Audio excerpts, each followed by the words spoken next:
안녕하세요. 뉴스토마토 시청자 여러분 반갑습니다. 시사 프로그램에 빠진 얼굴과 빠진 목소리를 채우겠습니다. 2030의 시선으로 바라보는 시사 프로그램 요즘 것들의 나라 걱정 진행을 맡고 있는 봉한나입니다. 저희 방송은 매주 금요일, 일요일 저녁 7시 30분 뉴스토마토 라이브로 지금 진행하고 있습니다. 구독, 좋아요, 알림 설정 부탁드릴게요. 오늘 하루 종일 진짜 비가 엄청 많이 왔는데 찝찝하지 않으셨나요? 저는 정말 찝찝했는데요. 사실 이게 5월 봄비라고 생각하지 못할 정도로 정말 비가 너무너무 많이 와서 제 마음으로는 이게 정말 우리나라 기후가 동남아처럼 바뀌고 있구나라는 생각이 들었어요. 그래서 이게 진짜 기후 위기에 대한 걱정도 막 스치면서 이런 문제들이 좀 더 좀 주목받고 좀 우리나라도 이런 기후가 변화하는 것에 대비해야 되지 않나 이런 생각이 많이 들었습니다. 그래서 이제 이런 걱정들을 잘 담아서 사실은 정치권도 해야 되고 저희 방송에도 해야 되는데요. 그런 나라 걱정 오늘 시작하도록 하겠습니다.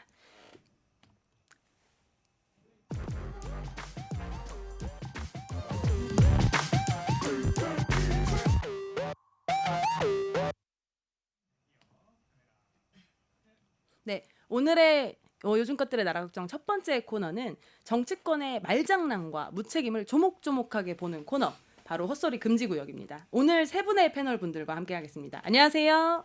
안녕하세요. 네, 각자 자기소개 한번 들어보려고 하는데요. 이중민님부터 자기소개 부탁드립니다. 네, 안녕하세요. 경기 청년들의 목소리 경기 청년 랩 대표 이중민입니다. 반갑습니다. 감사합니다. 그다음에 진우성님. 네, 안녕하십니까. 전 전국의 1020 세대를 대변하는 더불어민주당 전국대학생위원회 사무국장 진우성입니다. 잘 부탁드립니다.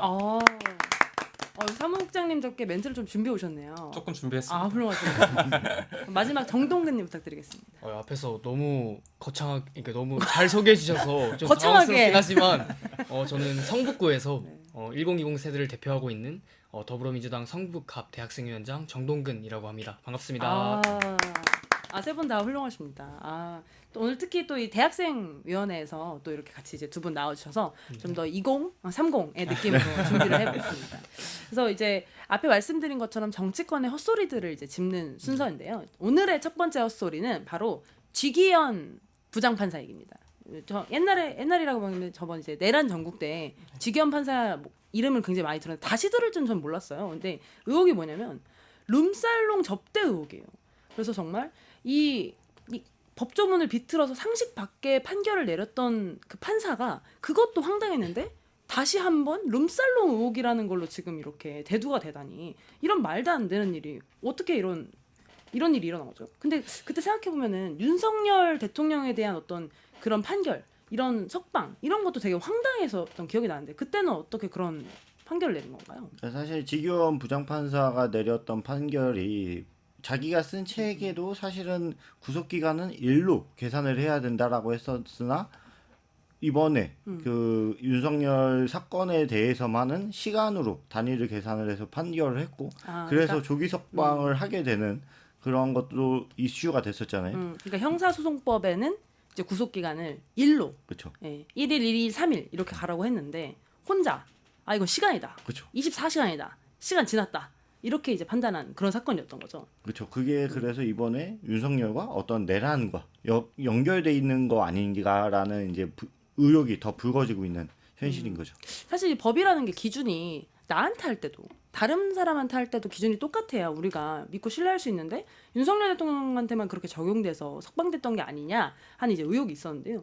우성님, 그럼 이번에 룸살롱 의혹, 지기현 판사에게 했던 룸살롱 의혹은 지금 정확히 뭐예요? 이 룸살롱 의혹이 민주당의 노종면 선대위 대변인이 서면 브리핑 통해서 최초로 공개를 했는데 아직 사진을 공개하지는 않았지만 민주당에서 파악한 바에 따르면 거기 아주 최고급 럭셔리 유흥주점에서 지기현 판사의 얼굴이 보이는 사진을 포착을 했고 이게 직무 관련자에게 접대를 받은 게 아니냐 이런 의혹이 커졌고 또 지기현 판사나 사법부가 이에 대한 해명을 좀 똑바로 하지 못하면서 지금 전국민적인 신뢰도가 크게 하락을 하고 이게 공직윤리법이나 아니면 청탁금지법 위반의 소지가 있는 게 아니냐 이러면서 점차 논란이 커지고 있는 상황입니다. 그러니까 강남에 있는 룸살롱에서 접대를 받은 거 아니냐. 근데 그걸 지금 민주당이 얼굴이 나와 있는 사진을 우리가 가지고 있다. 네.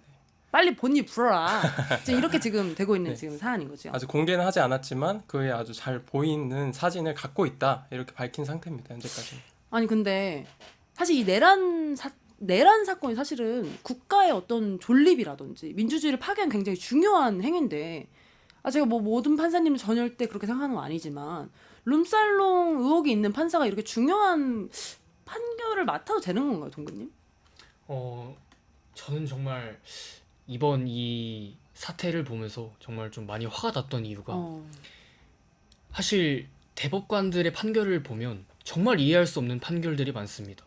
대표적으로 버스 기사 분께서 이제 커피값으로 사용하려고 800원을 이제 가져가셨다가 다시 되돌려놓으려고 800원을 가져가셨는데 이제 그거에 대해서는 유죄를 주고 반대로 교장 선생님이 이제 여러 뭐 유흥지점 같은 데서 약 200만 원 상당의 그런 접대를 받았는데 그거에 대해서는 이제 무죄를 주고 저는 이러한 잣대가 정말 이게 맞는가, 국민들이 이런 사법부를 신뢰할 수 있는가, 저는 이렇게 생각을 하고요. 납득 안 되죠. 예, 청탁금지법 그리고 뭐 공직자윤리법을 어겼다는 의혹이 있는 사람이 어떻게 보면 대한민국에 지금 존폐를 가르는 그런 내란 재판을 맡고 있다는 게 저는 이게 정말 정의를 모독하는 일이고 국민을 우롱하는 일이라고 생각합니다. 또한 이제 한간에서는 이제 민주당이 지게현 이제 판사를 흠집내려고 이제 이러는 거 아니냐 이런 말도 있던데 사실 저는 어제 나온 법원 입장문을 보면 사실상 자백 아닌가 그런 생각이 들었던 이유가, 판사들이라면 사실 그런 의혹이 터졌을 때 이게 사실이 아니면 당장 거의 벌떼처럼 들고 일어나서 나는 그런 적 없다, 고소하겠다라는 식으로 나왔어야 되는데. 맞죠.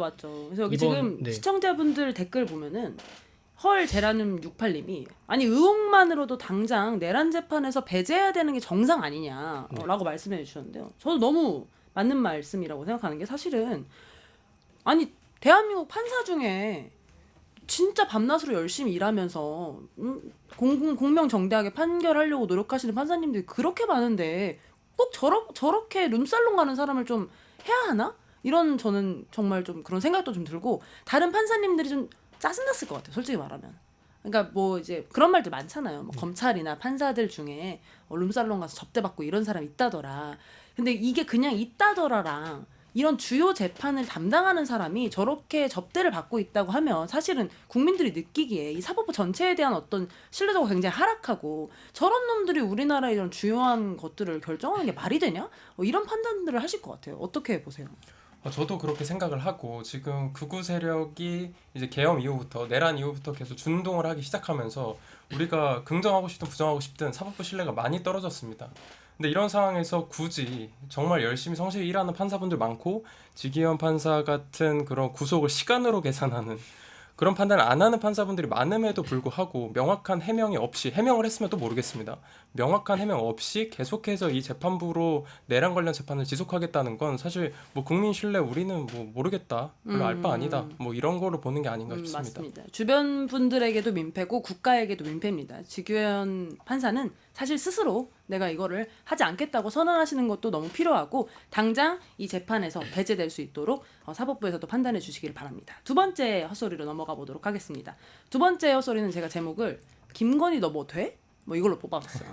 이 김건희 씨 사실 이렇게 메인으로 이름 듣는 건 또 약간 오랜만인데요. 김건희 씨가 또 검찰에 불출석을 했습니다. 검찰 출석을 거부했는데요. 아니 이거 정치에 영향을 미치고 싶지 않아서 나는 안 나간다 하는데, 이거 이유가 지금 우성님 납득되세요? 저는 전혀 납득이 되지 않고, 지금 사회자께서 또라고 하셨는데 또 착각을 하는 것 같습니다. 제가 윤석열 씨가 대통령 재임할 때도 느꼈는데 김건희 씨는 본인이 당선된 걸로 착각을 하는 것 같습니다. 대통령이요. 네, 본인이 대통령이 아니고 민주적 선택을 받은 사람도 아니고, 심지어 그 당선받은 대통령은 내란을 일으켜서 파면됐습니다. 근데 그러니까 지금 김건희 씨는 그냥 피의자 신분의 일개 민간인입니다. 그럼에도 불구하고 지금 말도 안 되는 이유로 국가 수사기관의 출석 요구를 무시하고 있는데, 이거는 그냥 법 앞에선 특혜를 요구하는 것으로밖에 저는 보이지 않습니다. 너무나 맞는 말씀입니다. 왜냐면은 우리도 사실 뭐 검찰까지 안 가더라도 제가 어떤 의혹이 있는데 제가 이 회사에 너무 중대한 영향을 미칠 것 같아서 제가 발언을 좀 삼가해야 될 것 같습니다라고 하면은 뭐 통하나요? 안 통하잖아요. 근데 본인이 뭐길래 본인이 뭐 이 대선에 뭐 얼마나 중요하다고 뭔 영향을 미친다고 저러는 건지. 국민이 근데 이 옛날 같으면은 사실 이렇게 막 이분이 이제 김건희 씨가 이제 주장하는 게 그런 거잖아요. 문재인 전 대통령도 대면 조사 없이 기소했고 이재명 후보는 재판이 연기됐는데 왜 나는 안 되냐? 나도 출석하지 않을 수 있다. 뭐 이런 식으로 주장을 하더라고요. 근데 이게 보통 국민이면 아니 왜냐면 이분은 지금 후보가 아니잖아요. 이 앞에 말씀하신 건 전 대통령이고 대선 후보인데 김건희 씨는 보통 국민이잖아요. 이런 이유로 검찰 조사에 불응을 할 수가 있나요? 지금 김건희 씨 대변인에서 입장을 낸 거는 자기가 그렇게 수사를 받거나 조사를 받으면 이게 대선에 영향이 끼친다라는 이유로 이제 불출석 선언을 이제 냈다고 합니다. 근데 그런 이유는 사실 아까 얘기하신 것처럼 자기는 정말 아무 권력을 받거나 국민들의 선택을 받지 않은 그러한 그냥 일반 자연인인데 자기가 어떠한 그런 권력을 받았고 당선이 되어 있는 그런 선출직의 권한을 자기는 갖고 있다라고 처음부터 생각하고 지금까지도 그게 이어지고 있기 때문에 그러한 영향력을 끼칠 수 있다고 생각을 하고 그러한 영향력을 자기가 아직도 갖고 있다라고 생각하고 있기 때문에 이런 모습을 하고 있는 것이 아닌가라는 정말 개탄스러운 슬픈 현실이 그리고 그게 본인만의 생각이 아니라 주변에서도 그런 상황을 만들어주는 그럴 수 아까 있다고 얘기했던 얘기해주는. 지규현 판사라던가 아니면 조희대 대법원장이라던가 이런 인원들이 주변에서 그런 환경을 만들어주고 있다는 게 정말 너무 국민의 한 사람으로서 슬픈 현실인 것 같습니다. 아니, 동근님 이 20대로서 보시기에 어떠세요? 정말 좀 어떻게 보면 김건희 씨는 정말 무소불위의 그런 권력을 누려온 탓인지는 모르겠지만 정말 그냥 법도 안 지키고 그냥 어떻게 속된 말로 그냥 자기 하고 싶은 대로 지금 하는 것 같습니다. 아나무인이네요. 예. 아니 근데 여기서 이제 말씀드리고 싶은 게 사실은 우리 같으면 우리가 이제 지금 이런 죄를 저질러서 진짜 검찰에 지금 출도 명령이 떨어졌어요. 근데 이제 제가 나 봉한나는 이 대선에 너무 중대한 영향을 끼칠 수 있어서 나갈 수가 없다. 내가 어떤 당의 당원이거나 뭐 그런 것도 아니고 그냥 내가 자연인인데 나갈 수가 없다라고 하면 그 자리에서 바로 체포영장 나오잖아요. 바로 검찰에 저에게 달려온 소리가 좀 들리거든요. 아니 근데 어떻게 이럴 수가 있는 건지. 그래서 저는 사실 우리 뭐 그런 말 하잖아요. 법 앞에 모두 평등해야 된다. 근데 지금 과연 이게 평등한 모습인가? 봉한나한테는 달려오면서 김건희의 이 거부는 인정해주는 이 모습이 과연 정상적인 모습인가 하는 생각입니다. 보통 사람이었으면 벌써 포토라인에 서가지고 벌써 쇠고랑 찼을 거라는 생각이 듭니다. 다음 세 번째 주제로 좀 넘어가 보도록 하겠습니다. 세 번째 주제는 사실 이 앞에서 이 김건희 사건을 보듯이 이게 지금 정상적이지 않다는 느낌이 들잖아요. 근데 이번 세 번째 이슈도 정상적이지 않다는 건데요. 또 댓글 나온 거 같이 잠깐만 보면은 김 씨는 일반입니다. 대체 무엇이 간데 이 대선에 영향을 주는 건지 지긋지긋합니다. 온 나라를 쑥대밭으로 만든 장본인인데 대체 이 사람은 언제까지 보고 있어야 하냐. 정말 저랑 너무 똑같은 생각이시고요. 사실은 이제는 이 체포를 거부하는 게 아니라 이제 들어가셔야 되는 이제 들어가셔서 이제 우리와 이제 단절된 어떤 관계를 가졌으면 좋겠다 하는 생각이 들고요. 세 번째 보시면은 국민의힘 김문수 대선 후보 캠프에 정호용 상임 고문 위촉 논란으로 제가 잡아봤습니다. 이게 사실은 그 1980년 5월 18일 그 민주화 운동 당시에 광주에 공수부대를 투입해서 시민들을 무력으로 진압한 책임자가 바로 저 정호용 상임 고문입니다. 전 그 당시에 그러니까 국방부 장관이었어요. 옛날에 전 국방부 장관이 국민의힘 선대위 고문으로 위촉됐다가 비판 여론이 폭주하자 국민의힘에서는 5시간 만에 이제 철회하는 일이 있었습니다. 그리고 또 이전에는 한덕수 총리가 광주에 방문했다가 광주 민주화운동이라고 하지 못하고 저 사진 보세요. 저 사진. 광주 사태라고 표현하면서 단순한 말실수였다라고 이제 해명을 했는데요. 아니 이거 동근님 이 두 사건 국민의힘 경선 과정 그리고 지금 선대위 과정에서 계속 보이는 모습들인데요. 어떤 생각이 드셨어요? 저는 사실 이건 예견된 일이었다고 생각을 하는 게 사실 국민의힘이 이번에 보여준 모습들을 보면 내란을 옹호하고 계엄은 정당했다. 대통령의 고유 권한이다. 이렇게 주장을 하고 있었습니다. 그렇기 때문에 저는 앞으로도 이런 비슷한 일이 뭐 반복될 거라고 그렇게 생각을 하고 국민의힘에서 항상 주장하는 게 뭐 항상 우리가 광주를 챙기겠다. 뭐 헌법에 5.18 정신을 넣겠다. 뭐 광주 5.18 민주화운동을 기억하자. 항상 말은 이렇게 해놓고 굉장히 모순된 그런 행동을 보여주는데 이번에도 사실 보면 한덕수 전 총리가 이제 광주 그 민주화 그 참배 가서. 네, 참배를 네. 가서 저도 호남 사람입니다 이렇게 네. 소리 지르는 저도 호남 사람입니다. 네. 저는 그게 좀 되게 웃겼던 게 그렇게 말을 하고 호남 사람이라는 걸 강조를 하면서 정작 민주화 운동이라는 말을 쓰지 못하고 광주 사태 이렇게로만 말하는 걸 보고 정말 모순적이고 말도 안 되는 거죠. 왜냐면 네. 제가 고향이 이제 전주인데요. 전주 사람, 그러니까 전주 플러스 호남 사람 중에 한 명도 사퇴라는 사람 없어요. 가짜 호남인, 가짜 호남 호소인이에요. 진짜로. 진짜 이거 제가 진짜 자부합니다. 근데 사실 이게 이런 사람을 임명했다는 게 사실 전 진짜 좀 말이 안 되는 게 이게 5.18에 그냥 갔던 일개 군인도 아니고 그 당시에 책임자였던 사람을 선대위에 고문으로 모신다는 거 진짜 고문하겠다는 거 아닌가요? 이 정도면 진짜 상임 고문이 진짜 최고 고문자여서 지금 고문자를 부르는 건지. 아니 그런데 이 사람을 이제 임명한 것이 김문수 후보는 이 선대위 업무상에 내가 한 건 아니고 실무진들의 업무 착오다 이런 식으로 해명을 했는데 어떻게 우성님 좀 납득하세요? 저는 일단 5.18을 이제 앞둔 시점이기 때문에 더 그 업무상 착오라는 그 한 줄 해명이 더 화가 나는데 이게 광주 물론 후보가 뭐 몰랐을 수 있다고 손 치더라도 캠프엔 정말 많은 실무자 그리고 정무 판단을 하는 사람들이 있습니다. 근데 그 중에 단 한 명도 이 사람에 대한 문제 제기를 하지 않았다는 게 가장 큰 문제라고 보고요. 이 정호영이라는 사람이 12.12 쿠데타, 5.18 무력 진압, 그다음 대법원에서 내란 혐의로 징역 7년 선고받았던 인물입니다. 근데 이게 숨겨진 것도 아니고 저도 그냥 검색 한번 하면 나오는 공적 기록임에도 불구하고 캠프의 실무 라인, 정무 라인에서 아무도 이 문제 제기를 하지 않았다는 거는 캠프 실무자, 정무 라인 판단하는 분들이 정말 문제의식 하나 없고 역사적인 감수성도 없고 또 민주주의에 대한 인식 수준 자체가 낮은 걸 반증한 거다. 그리고 그걸 5시간 만에 번복하고 5.18 앞둔 이 시점에 업무상 착오라고 그냥 해명한 것도 참 웃기다 이렇게 생각합니다. 진짜 코미디네요. 당 내에서 아무도 이걸 문제라고 인식하지 못하고 그대로 이제 통과시킨 거니까 국민이 이거 5시간 만에 실무착오였다고 번복했지만 이런 일 국민의힘에서 다시 안 일어날까요? 저는 반드시 일어날 거라고 생각을 합니다. 필이.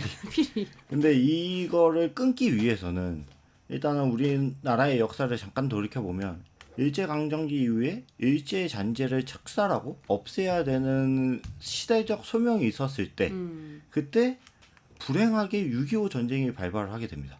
그러다 보니까 그때 당시에 우리나라의 지도부가 없었고 그렇기 때문에 일본의 앞잡이를 하던 그런 군부 세력이 다시 힘을 갖고 6.25를 지휘를 하게 됩니다. 그러다 보니까 그런 인원들이 결국은 국회의원 아니면은 초선의 우리나라의 기틀을 만든 주요 지금까지도 역국이 된 거죠. 그러다 보니까 그러한 인원들의 힘이 계속 이어져 왔고 그러한 힘이 아직도 남아 있다. 그래서 사실 이러한 국힘에 하고 있는 이런 만행들을 척결을 하려면은 가장 중요한 거는 이 세력을 정확하게 끊고 청산을 하기 위해서 벌은 정확한 벌대로 주고 그다음에 신상필벌을 해야 된다. 신상필벌을 해서 이러한 일이 절대로 발생하지 않도록 해야 된다라고 생각을 합니다. 아니 근데 이거는 해야 되는 거잖아요. 그렇죠. 그들이 지금 합니까? 아니, 이거 권고는 사실 우리가 늘 권고하잖아요. 아 국민의힘 이러면 안 된다. 역사를 지금 자꾸 이렇게 왜곡시키고 니들 멋대로 생각하지 말고 법에 나와 있는 대로 생각을 좀 하고 생각을 하고 말을 하고 이렇게 얘기하지만 사실 안 되잖아요. 이거 어떻게 해야 되죠 이 사람들? 사실 저도 어떻게 해야 되지라는 생각을 뭐 이전부터 했지만 12.3 계엄 이후로 더 많이 했었는데 진짜 어떻게 해야 될지 좀 감이 안 잡힐 정도로 이 경선 과정에서도 그렇고 이분들이 당선이 되고 싶은 건지 그리고 올바른 역사 인식을 갖고 있는 건지 사실 이번 사태로 인해서 다시 한번 이분들의 역사 인식이 낮고 뭐 대선을 진지하게 바라보고 있지 않구나 뭐 이런 게 보였다고 생각합니다. 그리고 그 지금 계속 고민하고 있는 것들이 사실 국민들이 계속 투표를 해주니까 똑같은 잘못을 반복하고 똑같은 문제들이 있지만 나는 투표를 받고 내가 당선이 될 수 있다는 확신이 있기 때문에 굳이 듣질 않는 것 같습니다. 아니 근데 저는 솔직히 말하면 이 김문수 후보가 지금 지지율로 보나 뭐 여론조사로나 보나 열세잖아요. 그러면 사실은 있는 표 없는 표라도 더 챙겨야 될 마당에 지금 이런 거는 호남의 표를 다 버리겠다는 선언이나 다름없는데 대선 후보 나온 사람이 어떻게 이런 부분을 대선 후보뿐만 아니라 이 전체 당에서 어떻게 이런 걸 챙기지 못했는지 이 당의 지금 수준이 지금 이 정도까지 떨어졌구나라는 좀 생각이 들고요. 선대위에 사실은 이 선대위 구성만 이번에 살펴보더라도 완전 친윤이에요. 다시 윤 어게인이 다 바로 여기서 지금 윤석열 빼고 모두 윤 어게인이에요. 진짜로. 그런 걸 보면은 사실상 내란 정당에 대한 어떤 김문수 후보가 나와서 거의 거의 어거지로 사과는 했지만 사실상 바뀐 게 아무것도 없다. 그러니까 여기는 역시 대선을 나올 게 아니라 당이 지금 해산돼야 되는 상태가 아닌가라는 생각이 듭니다. 그래서 이런 거는 이 광주 민주화 운동을 기억하는 사람들이 할 수 없는 일이기 때문에 사실은 이런 역사를 부정하는 정치인들은 이제는 정말 해체하고 정말 이제 뒤로 본인들이 이제 저 역사 뒤로 이제 물러나야 되는 게 아닌가라는 생각이 듭니다. 오늘 이렇게 세 가지의 헛소리를 다뤄봤는데요. 오늘 헛소리 여기까지 하도록 하겠습니다.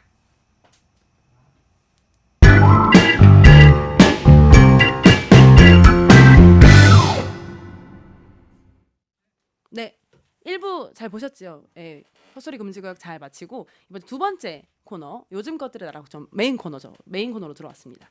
오늘은 이 사실 요즘 일하지 않는 청년 120만 시대, 조금 더 강하게 말하면 청년 백수 120만 시대라는 표현을 쓸 정도로 이 요즘 쉬는 청년에 대한 얘기가 많습니다. 근데 이제 또 어떤 분들은 그런 걸 보시고 야, 요즘 애들 다 약해서 그래. 정신이 빠져서 그래. 정신력이 약하다.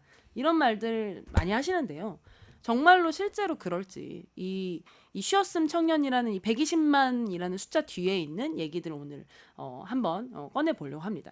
그래서 패널분들 세 분 이제 그대로 진행하면서 같이 얘기해 보려고 하는데요. 오늘도 이 쉬었음 청년에 대해서 할 말이 너무 많아요. 왜냐면 이게 사실은 뭐 오늘 내일 얘기가 아니잖아요. 제가 느끼기만 해도 쉬었음이라는 단어가 나온 이후로 20만, 30만, 40만, 이제 50만까지도 이제 나오는 것 같아요.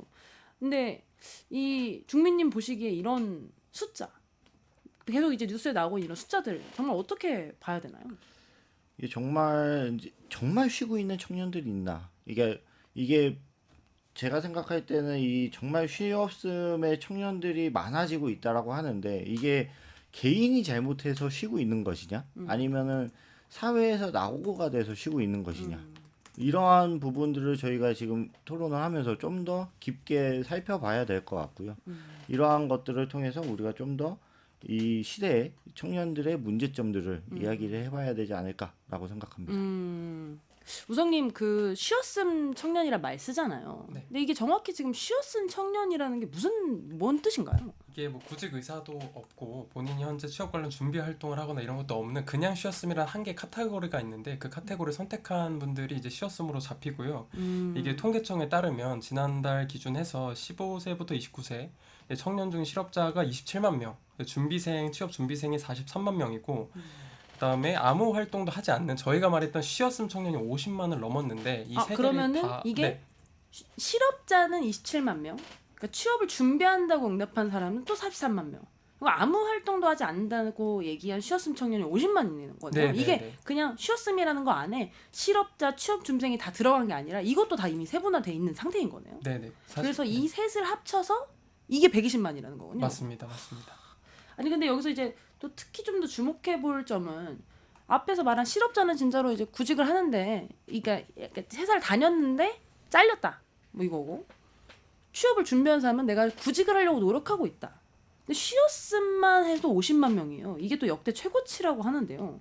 이게 쉬었음이라는 게 지금 정확히 그래서 어떤 상태로 지금 이런 50만 명이 발생한 거죠?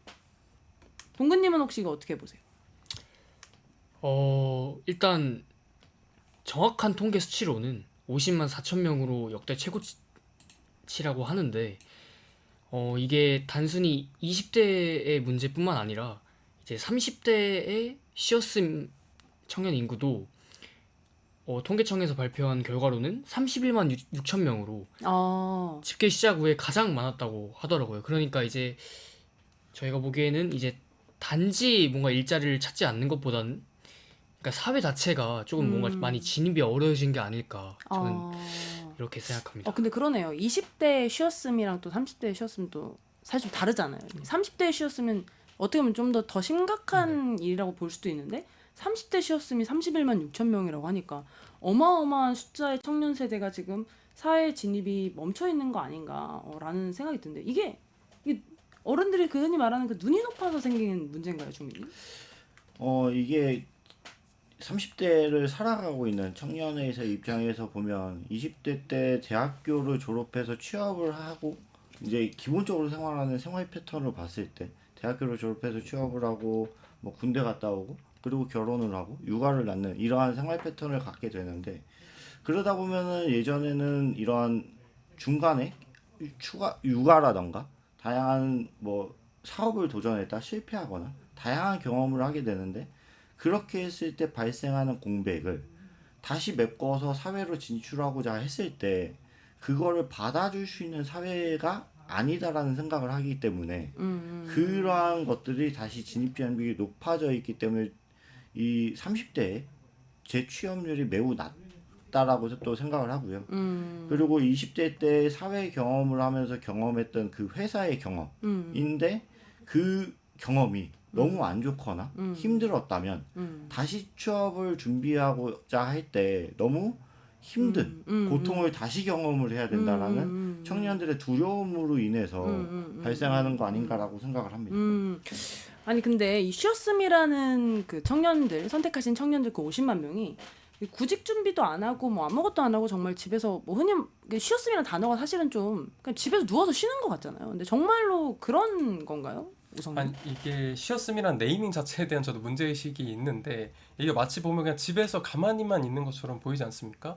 근데 이게 현장에서 만나보면 전혀 그렇지가 않습니다. 이게 공무원 시험 준비하다가 몇 번 낙방해서 체력적으로 정신적으로 너무 힘들어서 난 잠깐 쉬어가겠다 이런 친구도 있고 혹은 본인이 너무 치열하게 이미 일을 하다가 번아웃이 와버려서 잠깐 회복 중인 사람도 있고 또 저는 지금 대학을 다니고 있는데 제 친구들 중에 미리 졸업을 한 친구들도 일을 하다가 아 잠깐 쉬고 싶다 이래서 쉬는 친구들도 있고 정말 그 안에 스펙트럼이 다양합니다.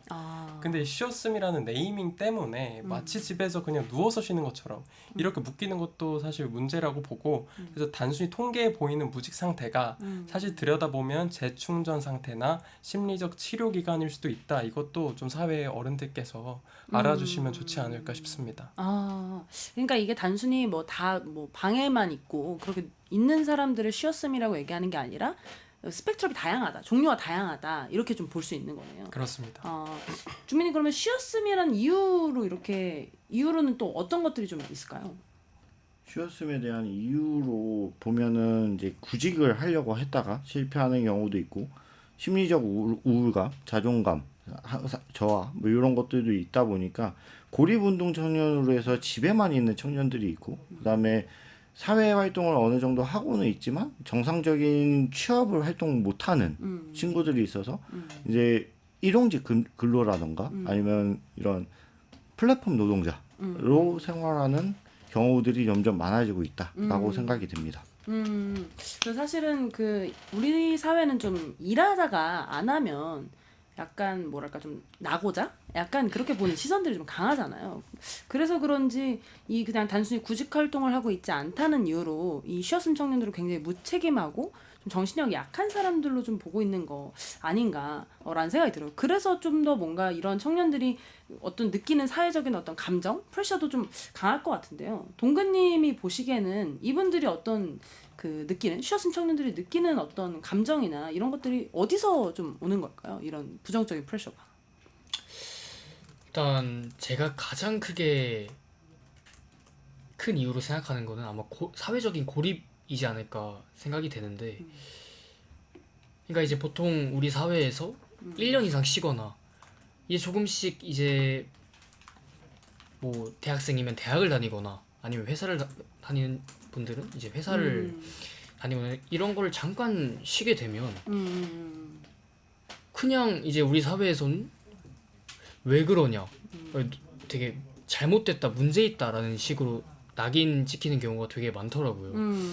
그래서 이제 그런 데서 오는 그런 심리적인 불안 그리고 우울감 그리고 마지막으로 자존감 저하까지 그렇게 해서 연결되는 것 같고요. 그렇군요. 근데 네. 지금 사실 여기 스튜디오가 지금 약간 더워요. 그쵸? 네, 더운 것 같습니다. 제가 지금 동근님 얘기하는 데 보는데 콧잔등이 지금 네, 너무 땀이 덥습니다. 지금 나가지고 더위를 지금 먹고 있는 그런 모습이 보이네요. 아, 그래서 에어컨을 지금 켜주신다고 네. 합니다. 아, 쾌적 환경에서 어. 계속 이어가 보도록. 저희가 지금 쉴 뻔했거든요, 지금. 제가 쉬었으면 될 뻔데. 아, 근데 사실 이런 감정을 또 그 말씀하신 것처럼 이런 경로에서 좀 이탈한 것 같아서 좀 느껴지는 이 어떤 불안함들이 사실 청년들이 스스로 좀 자책하게 되는데 이게 사실은 좀 혼자만 마음속에서 알고 있는 게 아니라 사실 외부적인 프레셔들이 있는 거잖아요. 어떻게 보세요, 우성님? 이게 분명히 문제가 그 구조적인 문제가 있다고 저는 보고 있습니다. 이게 우리 한국 사회는 삶의 경로가 좀 암묵적으로 정해져 있습니다. 뭐 10대 때 고등학교 잘 다녀서 대학 가고 20대 졸업, 30대 취업 결혼하고 뭐 그다음에 뭐 아이를 가져서 가정을 꾸리고 이런 암묵적인 룰이 정해져 있는데 이거를 이탈할 경우에 사회적으로 아 쟤는 좀 통상적이지 않은 애다. 쟤는 조금 이상하다. 이런 인식이 있고 취업 시장 같은 경우도 무조건 대기업 아니 못해도 중견은 가야 너가 사람같이 살 수 있다. 혹은 그러지 않아도 무조건 큰데 가라. 이런 인식이 있어서 그것 때문에 사실 더 압박을 느끼고 내가 아 그러면 나는 대기업 중견 못 갈 바에 그냥 쉴래. 나 그런 압박을 견디지 못하겠어. 이런 분들이 계속 생겨가는 게 아닌가. 그래서 이런 분들이 구조적인 문제이지 개인의 문제로만 이걸 치환해서 보면 안 된다고 생각합니다. 아니 근데 사실 우리나라의 일자리라고 봤을 때는 대기업이랑 중소기업을 제외한 대기업이랑 중견을 제외한 기업들이 사실은 대다수잖아요. 네. 그러면은 정말 많은 사람들이 이 모두가 갈 수 없는 어떤 숫자를 위해서 굉장히 이제 도전하고 어떻게 계속 준비하는 상황에 있는 건 아닌가 싶은데요. 그러다 보니까 이게 결국은 사람들이 계속 실패의 감정을 좀 마주하게 되고 계속 쉬었음 상태가 유지되는 건 아닌가 좀 싶은데요. 중민님 보시기에는 결국 이게 쉬었음 상태가 길어지면 결국은 취직을 못하고 좀 고립이나 은둔으로 좀 이어지는 거 아니냐는 지적도 있는데 이런 건 어떻게 보세요? 네, 통계적으로 이직 후 1년 이상 쉬게 되면 취업의 의지가 점점 떨어지게 되는 것도 현실입니다. 아무래도 자신의 취업을 할 수 있다라고 생각을 하고 있었지만 내가 이력서를 넣으면 언제든 될 수 있어 라고 하는 의욕을 갖고 있는 초기에 비해서 시간이 지나면 지날수록 본인의 의지도 떨어지게 될 거고요. 그리고 주변에서 들어오는 아까 말씀해 주신 압박감 그리고 고립 상태에 대한 심리적 우울감 그러다 보니까 대인관계를 좀 더 하지도 못하고 오히려 본인만의 세계에 갇혀서 아 나는 열심히 하고 있어 라는 자기 위안을 하게 되는 그런 식으로만 생각을 하게 되는 청년들이 점점 늘어난다라고 볼 수밖에 없을 것 같습니다. 그래서 고립 은둔 청년분들 중에서 55%가 실직이나 어떤 취업 실패 때문에 그걸 계기로 은둔을 시작한 분들이 계신다고 하더라고요. 그래서 결국은 이 쉬었음 청년과 은둔 청년은 사실상 이 경로 안에서 좀 같은 위치에 지금 놓여 있는 게 아닌가 싶습니다. 동근님은 또 어떻게 보셨어요? 그러니까 이 은둔이라는 것 자체가 그러니까 방 안에만 이렇게 갇혀서 이렇게 어떻게 저희가 이렇게 상상하는 것처럼 네, 막 그런 게 아니라 그러니까 이제 사회 접촉을 거의 하지 않거나 인간관계가 단절된 친구들도 많고 그리고 또 여기 통계가 나와 있는데 고립 청년들 중에서 26%는 극단적인 그런 선택을 하려고 했던 경험이 있다라고 밝혔는데 이런 걸 종합해서 봤을 때 단순히 일을 안 해서 생긴 문제가 아닌 것 같습니다. 그러니까 사실 이게 그냥 단순히 뭐 일을 안 하고 있는 사람 50만이 아니라 결국 사회적으로 계속 거부를 당하고 실패를 경험하게 되고 그래서 고립으로 이어지고 결국 이제 삶을 끝내고 싶어지는 그런 상태까지 가게 되는데 사실은 그 극단적 선택을 안 하더라도 결국 사람들이 이게 지속되고 되면은 의욕이 없는 어떤 무의욕 상태로 이렇게 되는 것 같아요. 그래서 사실은 실업도 어렵지만 이 쉬었음 상태가 더 무서운 일이라고 하는데 우성님은 어떻게 보세요? 네, 실업도 물론 힘듭니다. 힘든 거지만 구직 중인 의지가 있는 분이 실업으로 잡히고 이제 쉬었음은 진짜 나 스스로도 의지가 없고 무력감을 느끼는 겁니다. 그래서 실업은 희망이 있지만 쉬었음은 단절 그리고 좌절을 전 뜻한다고 보는데 자존감도 낮아지고 뭔가 시간 감각도 흐려지고 점점 사실 무력함에 잠식되는 그런 악순환에 빠진다는 게 가장 큰 문제입니다. 다시 일어나기도 점점 더 어려워지고요. 그래서 저 이 부분에 대한 해결책도 사회가 고민을 같이 해줘야 된다. 그런 것이 아니, 필요하다 생각합니다. 중리님 이렇게 그 심리적 가침이 장기화된 분들은 어떻게 이걸 의지로 빠져나가야 되나요?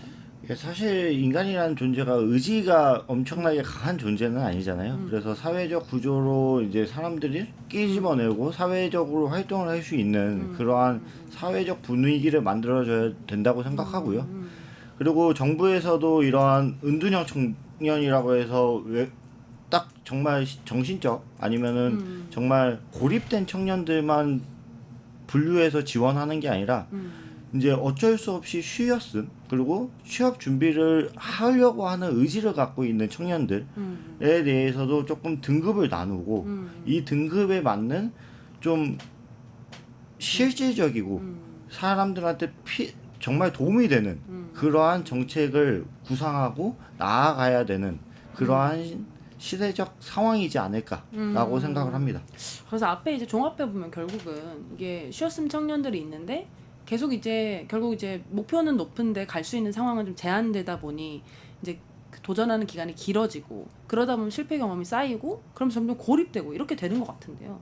근데 이런 모든 문제의 밑바탕에는 결국 일을 안 하네 너는 노력을 안 하네 하는 그런 시선들이 깔려 있는 것 같아요 대한민국 사회에. 근데 이런 시선은 동근님 왜 이렇게 강한 걸까요?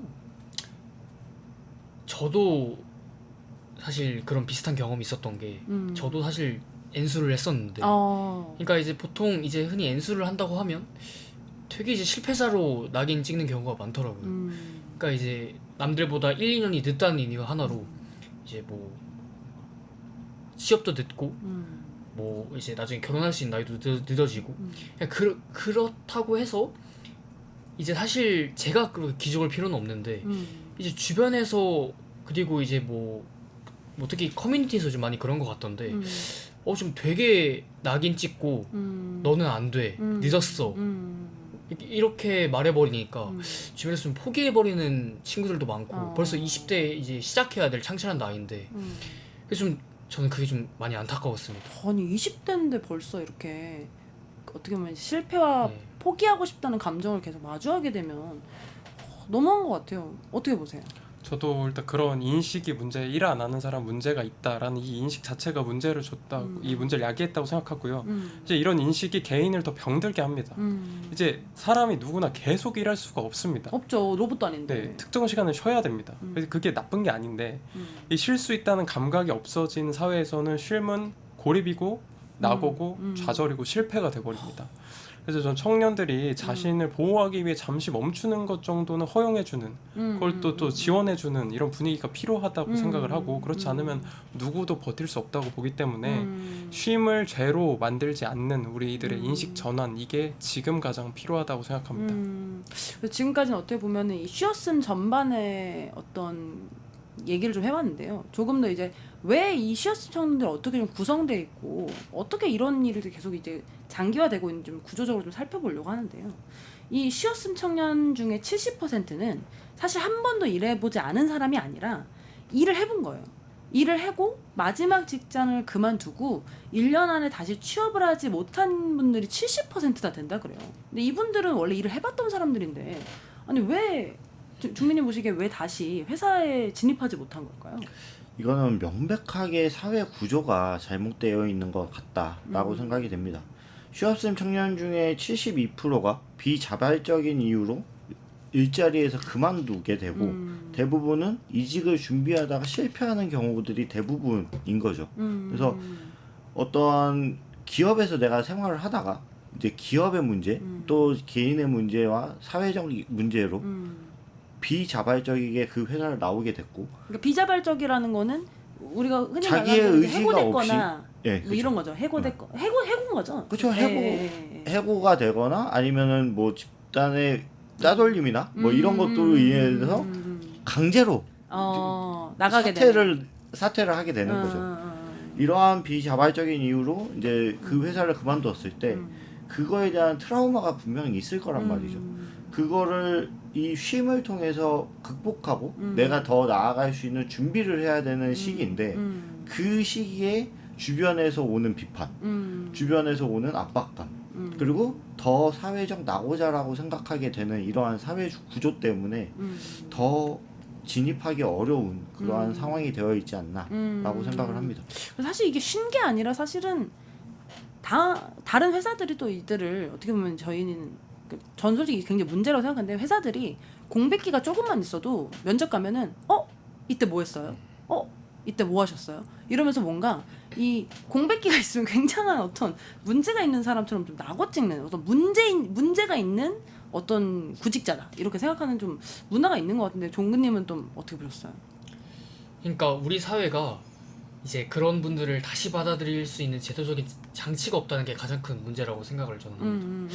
그래서 이제 보통 이제 흔히 많은 분들이 취업 준비를 하고 그리고 뭐 떨어지고 그리고 이제 다시 쉬었다가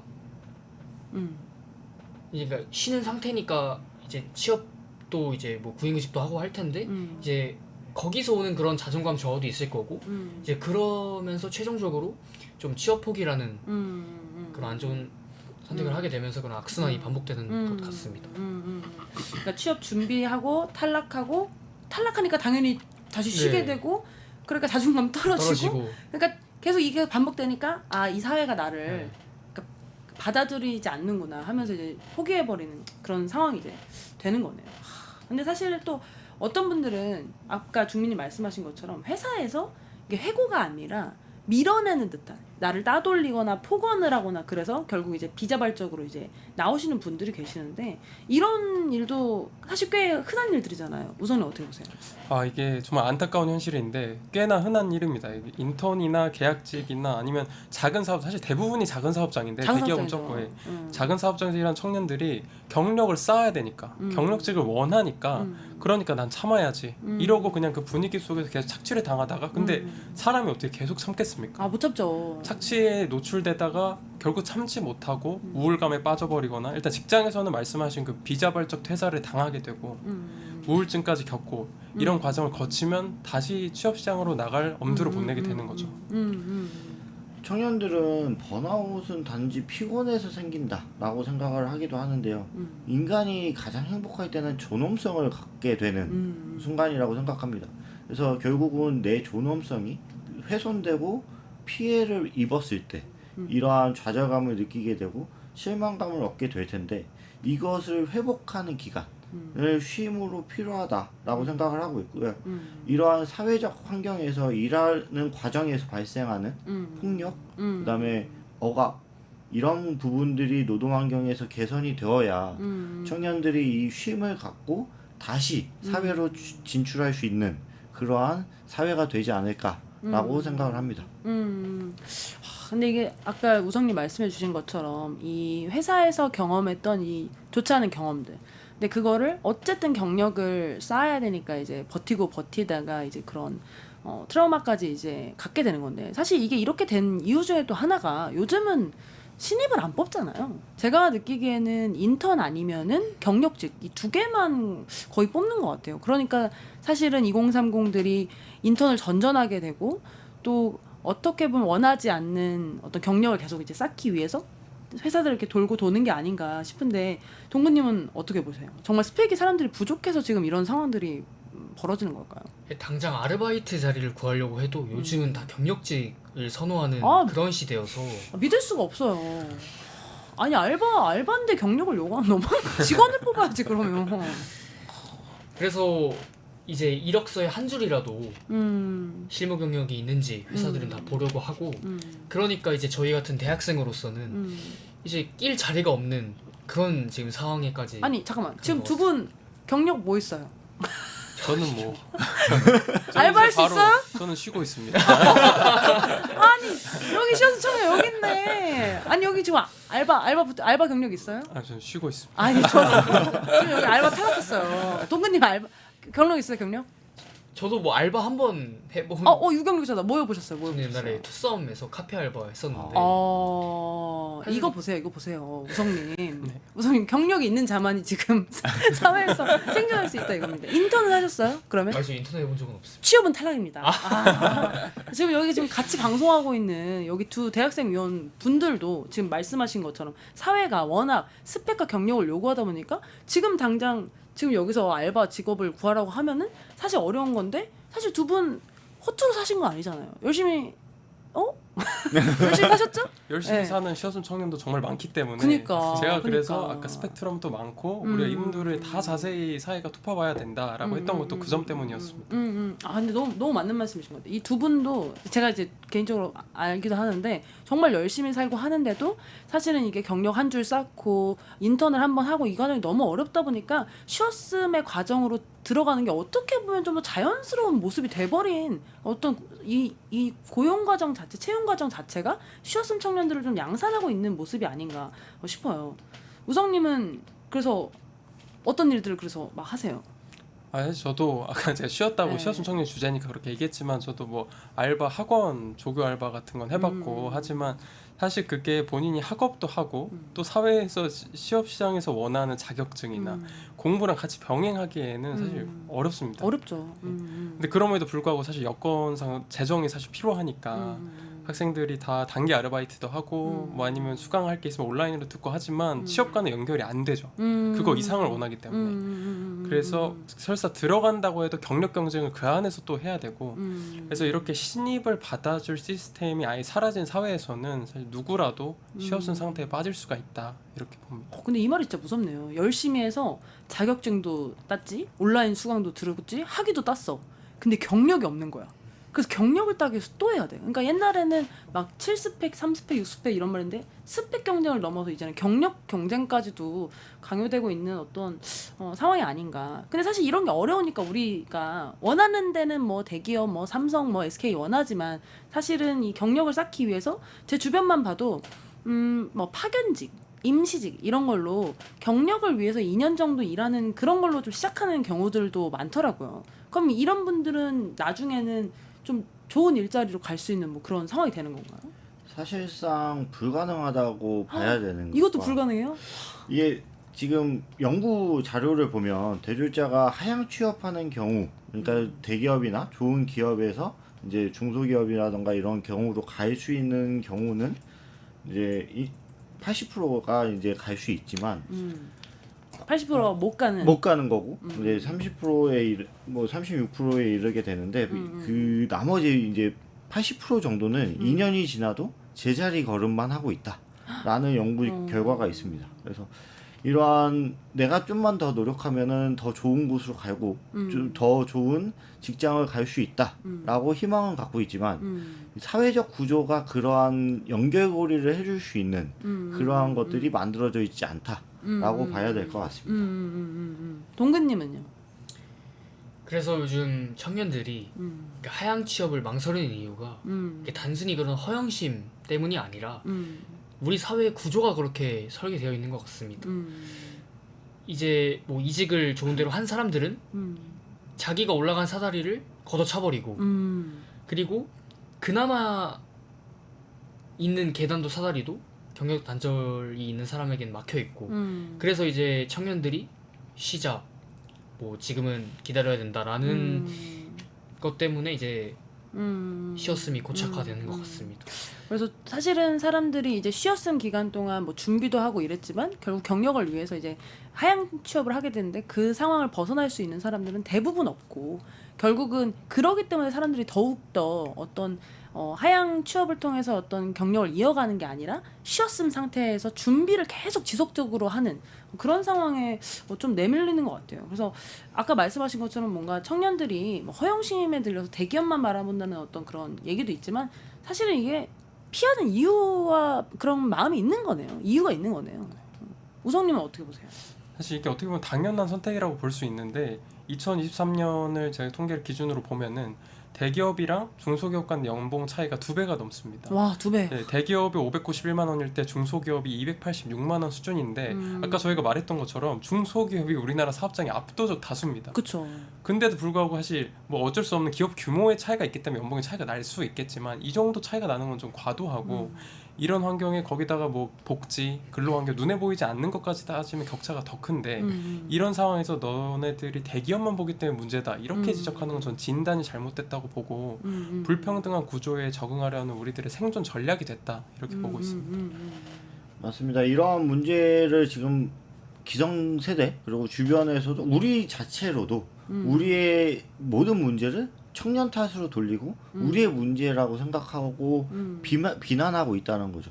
나도 대기업을 못 가고 있지만 중소기업 다니는 친구한테는 비난을 하는 이런 말도 안 되는 서로가 서로를 비난하고 이제 폄하하는 이러한 이게 커뮤니티에서 가장 많이 좀 발생하는 문제들이 이러한 사회적 인식이 만들어지는 거라고 생각을 하고 이게 정말 무책임한 게 발언이지만 그게 사회적 기틀을 만들어가는 문화가 돼가고 있는 게 참 슬픈 현실인 것 같습니다. 그러니까 사실은 이렇게 해서 그렇게 스펙 쌓고 해가지고 중소기업을 갔을 때 이 대기업과 격차가 워낙 크다 보니까 사람들이 어떻게 보면 현실적으로 선택할 수 없는 좀 그런 상황도 많이 있는 것 같아요. 근데 그러면 좀 이제 좀 다른 어떤 이제 좀 환기하는 느낌으로 그래서 그럼 어떻게 해야 되냐 좀 이런 생각이 드는 것 같아요. 이게 지금 제가 듣기로는 지금 시스템적으로 좀 문제가 있다. 노동시장 자체가 중소기업과 대기업 간의 격차도 너무 크고 그렇다고 중소기업 갔다가 대기업 갈 수 있는 것도 아니고 그러다 보니까 준비 기간은 늘어나고 결국 고립되고 이렇게 되는 것 같은데 그러면 여기 보니까 쉬었음 상태가 1년 이상 지속되면 다시 일하고자 하는 의지, 근로 희망률이 완전 절반 이하로 이제 떨어지게 된다고 하는데 이걸 이제 벗어나게 되려면 어떻게 해야 되는 거예요?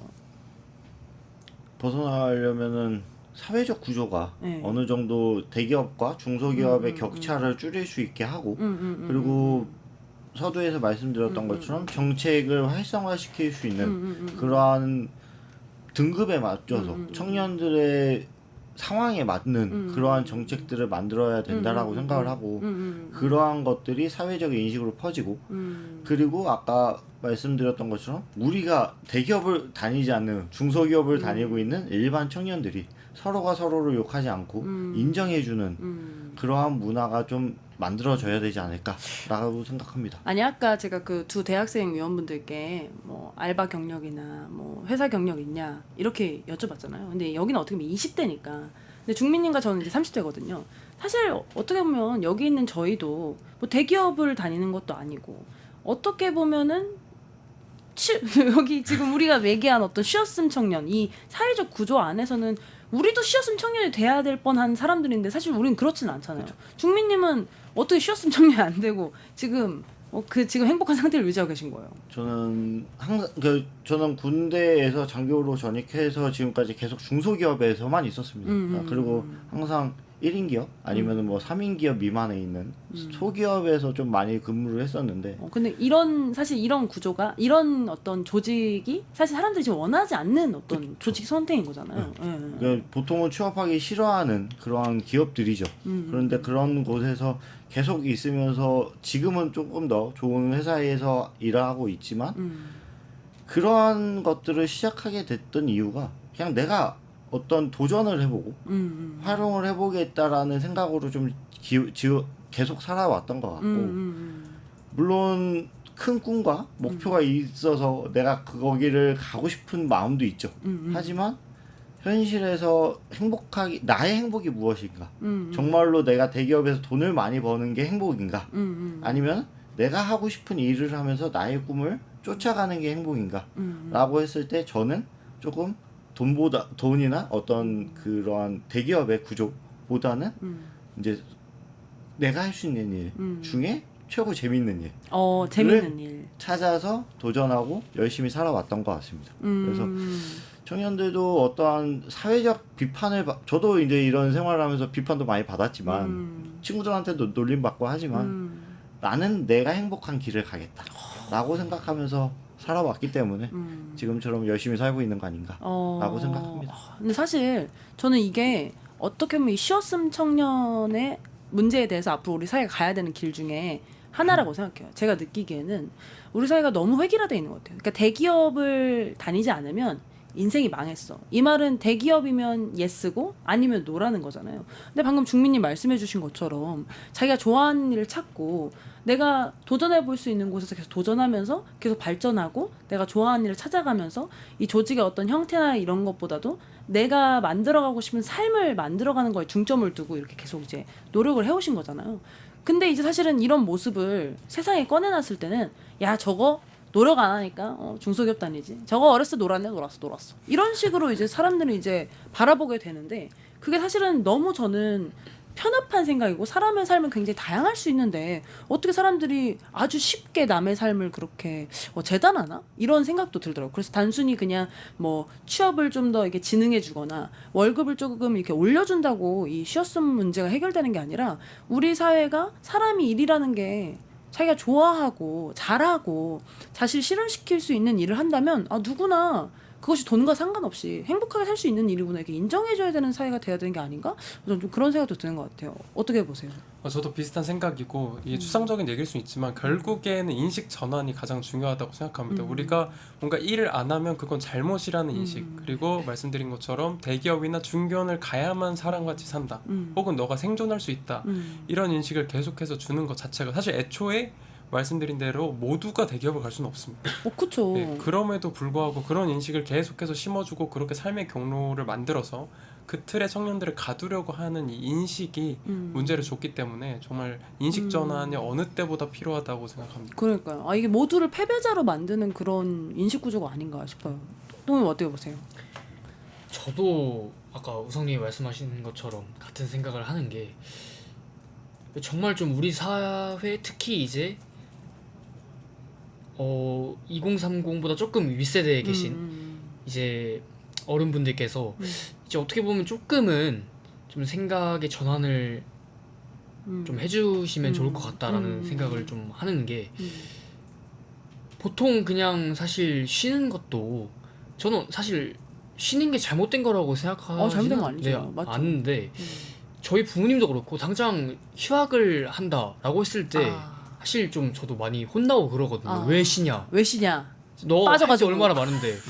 빠져가지고 왜 쉬냐? 그러니까 사실 저도 정말 이런 걸 이제 보면서 조금의 인식 전환은 필요할 것 같다 우리 사회가. 저는 그렇게 생각하고 있습니다. 중민님은 혹시 대학교 졸업 이후에도 쉬었던 적 있으세요? 쉬었음 청년, 단기 쉬었음 청년? 단기 쉬었음을 해본 적이 없는 것 같습니다. 계속 일을 그래도 하셨네요. 그게 제가 강제 또는 반강제로 일을 계속 해왔던 것 같은데 이게 사실 지금 이런 사회적 패러다임이 계속 바뀌고 있고 4차 산업이라고 하는 새로운 기술로 과거에 왔던 기술력의 변화보다 훨씬 너무 빠른 기술력이 변화되고 있는데 과거에 저희 부모님 세대는 할아버지가 시킨 대로 살았으면 살 수 있는 본인들이 돌아가시기 때까지 살 수 있는 그러한 환경이 됐었으나 부모님 말 들으면 그쵸. 계속 잘 살 수 있는. 근데 지금 우리가 부모님 말을 들으면 이미 20년만 지나도 그 산업이 없어져 있을 수도 있는 그쵸. 그러한 상황이기 때문에 지금 우리의 길은 청년들이 찾아가야 되고 개척해갈 수밖에 없는 그러한 사회 구조를 갖고 가고 있는데 이러한 변화에 적응을 해서 청년들이 내 길을 찾아야 되는데 너무 불확실한 상황이고 부모님들이 내 자녀한테 길을 알려주고 싶어도 그 길을 이미 본인들이 겪어왔던 길과 다른 길이 만들어지고 있다 모르는 보니까 길이니까. 그러다 보니까 이거에 대한 충돌 그래서 부모들은 뭔가 얘기를 해주고 싶은데 할 수 있는 말은 그냥 열심히 살아라 쉬지 마라 지금 바뀌고 있기 때문에 너는 계속 노력을 해야 된다 라고밖에 조언을 못 해주는 사회 환경이지 않을까 그래서 이러한 사회 환경에 대해서 뭐 기성세대가 잘못한 것도 아니고 청년들이 잘못한 것도 아니지만 우리가 우리 스스로에 충실할 필요는 없다. 그래서 우리 스스로가 이 쉬었음을 인정하고 같이 갈 수 있는 사회로 노력을 해야겠다라고 생각을 합니다. 근데 종민님 말씀해주신 거에 너무 공감 가네요. 사실은 부모님 세대도 앞으로 어떤 일이 있을지 모르기 때문에 본인들의 성공 방정식이었던 열심히 성실히함을 계속 자녀 세대에게 요구하는 거고, 근데 우리 세대는 앞으로 어떤 변화가 있을지 모르고 준비해야 되는 것들이 워낙 많다 보니까 어떻게 보면은 이것도 하고 저것도 하고 저것도 해야 돼. 사실 휴학하는 이유도 우리 보면은 어학연수도 가야 되고 인턴도 해야 되고 이런 과정 때문에 휴학이 불가피하게 생기는 것처럼 취업 과정에서의 쉬었음도 사실상 불가피하게 좀 생기는 영역이 있다. 좀 이런 생각 생각이 드네요. 그래서 오늘 좀 이 얘기를 좀 정리하면서 각자 이 쉬었음 청년에 대한 어떤 이슈, 사실 120만 청년 백수 시대를 이제 끝내기 위해서는 어떤 것들이 우리 사회가 좀 변화돼야 되고 이런 것들이 됐으면 좋겠는지에 대해서 또 한 번씩 또 각자 말씀해 주시면 좋을 것 같아요. 우성님부터 한번 부탁드리겠습니다. 네, 제가 이게 가장 반복하는 것 같지만 가장 중요한 것 같아서 쉬었음에 대한 인식 전환 정말 필요하고 중요하고요. 쉴 수도 있다. 너가 일어설 수 있게 도와주겠다. 라는 인식이 중요하고 그랬을 때 이제 사회에서 말하는 백수가 너무 많다. 이런 문제가 그게 전 문제라고까지는 생각하지 않지만 그게 정말 문제라면 그 문제를 해결할 수 있는 길은 이들을 지원하고 너가 일어설 수 있다고 독려해주고 이런 인식 전환이 있는 게 중요하다고 생각합니다. 저는 우성님이 말씀해주신 거 이어서 말씀드리면 어떻게 보면 그러니까 사회적인 구조도 변화되는 것도 맞지만 이제 우리 이제 국회에 계신 정치인 분들께서 입법을 통해서 어느 정도 이제 복지의 사각지대에 놓여 있는 그런 어떻게 보면 쉬었음 청년분들을 좀 도울 수 있는 그런 좋은 정책들을 지원 많이 방향들을. 많이 만들어 주셨으면 좋겠고요. 그리고 쉬었음 청년분들께도 말씀드리고 싶은 게 이제 뭐 늦을 수도 있고 사실 어느 정도 쉴 수도 있다고 생각합니다. 그래서 그런 거에 대해서 너무 깊게 생각하지 마시고 정말 본인이 좋아하는 그리고 잘하는 그런 일들을 찾으셔서 정말 행복하셨으면 좋겠습니다. 감사합니다. 네, 결국은 지금 우리나라의 문제가 저출산이잖아요. 그래서 결국은 저출산으로 인해서 노동 인구가 줄고 있는데 그 중에서도 일을 안 하고 포기하게 되는 인구가 점점 나게 되면 결국은 절대 인구는 줄고 일할 수 있는 인원도 줄게 되면 더 문제가 더 심해질 수밖에 없다고 생각합니다. 그래서 이러한 것들을 전환하기 위해서 결국은 우리나라의 입시 위주의 성적 위주의 학부모들이 보통 얘기하는 게 너 공부해 밖에 얘기를 안 하는 그리고 공부 잘하면 모든 걸 해도 돼 이러한 평가 위주의 이러한 공부 회계화된 평가 기준이 아니라 다변화된 개인의 능력을 높여줄 수 있는 그러한 교육 시스템을 조금 구축을 해야 되지 않을까라고 생각을 하고 그래서 희망을 줄 수 있는 사회 그리고 개인의 존엄이 인정될 수 있는 사회로 만들어졌으면 좋겠다라고 생각합니다. 저도 오늘 그 쉬었음 청년에 대해서 한번 얘기해 보면서 크게는 좀 그런 생각이 든 것 같아요. 이 사회가 사실은 옛날 세대보다 우리 세대가 특별히 유달리 게으르고 뭐 유달리 정신력이 낮고 절대 그럴 리가 없거든요. 그런데 그런 식으로 좀 바라보는 눈이 있다는 거가 정말 우리가 좀 바꿔야 될 첫 번째 포인트인 것 같고 이 시대가 워낙 불확실성의 시대이기 때문에 옛날처럼 그냥 꾸준히 뭘 계속 열심히 한다고 되는 시대가 아니라는 점도 두 번째 문제인 것 같고 세 번째는 절대적으로 좋은 일자리가 적습니다. 좋은 일자리가 적은데 다른 일자리를 간다고 다시 그 일자리로 복귀하거나 좋은 일자리를 새롭게 찾을 수 있는 기회가 없기 때문에 청년들이 계속 망설이는 상태. 그러니까 사실 이 쉬었음 청년이란 단어를 고쳐야 될 것 같아요. 그러니까 쉬었음 청년은 쉬었음이 아니라 지금 갈 수 있는 내가 다음 희망을 잡을 수 있는 자리에 갈 수 없는 사실은 멈춰 있는 청년들에 좀 가깝지 않나라는 생각이 들고 네 번째는 아까 주민이 말씀해 주신 것처럼 이 쉬었음 상태를 계속 방치하게 되면 이걸 계속 이제 아무 문제도 아닌 것처럼 너네가 게을러 이런 식으로 가게 되면 지금도 우리나라 자살률이 1위인데 사실은 고립되고 심지어 죽기까지 하는 청년들이 더욱더 늘어날 거라는 게 너무 자명하기 때문에 말씀해 주신 것처럼 그런 정책적인 지원들이 너무나 반드시 필요한 상황이 아닌가 싶습니다. 그래서 지금 또 대선 국면이잖아요. 그래서 정치권에 있는 많은 분들이 사실 이 청년 백수 120만 시대 옛날에 우리 일자리 상황판 같은 거 만들어 놓고 일자리를 늘리기에 노력했던 것처럼 저는 이번에 대통령 되는 분은 쉬었음 청년 50만 4천 명을 놓고 이걸 매일매일 줄여가는 과정을 팔로우해야 되는 시점이 아닌가라는 생각이 듭니다. 그래서 오늘도 요즘 것들의 나라 걱정에서 쉬었음 청년 나눠봤는데요. 다음 주에도 이렇게 같이 나눠보면서 고민해보면 좋을 것 같은 사회 문제들 들고 함께 나라 걱정해보는 시간 갖도록 하겠습니다. 오늘 패널분들 같이 해주셔서 너무나 감사드리고요. 시청자 여러분들도 이번 주 일요일에 또 뵙도록 하겠습니다. 감사합니다. 감사합니다.